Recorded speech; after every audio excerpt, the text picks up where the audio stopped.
y una en Campeche. En total, son 5.194 las personas fallecidas a causa del coronavirus.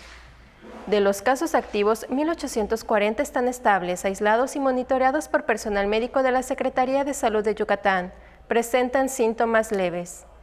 Como ya se mencionó, 239 de los casos positivos están en hospitales públicos y en aislamiento total. Hay otros pacientes a la espera de diagnóstico. El rango de edad de los casos es de 1 mes a 107 años. Los indicadores semanales del Semáforo Estatal de Salud marcan color naranja. Ese es el informe del día de hoy, doctora. Gracias. Estaremos actualizando esta información todos los días por este mismo medio. Muchas gracias.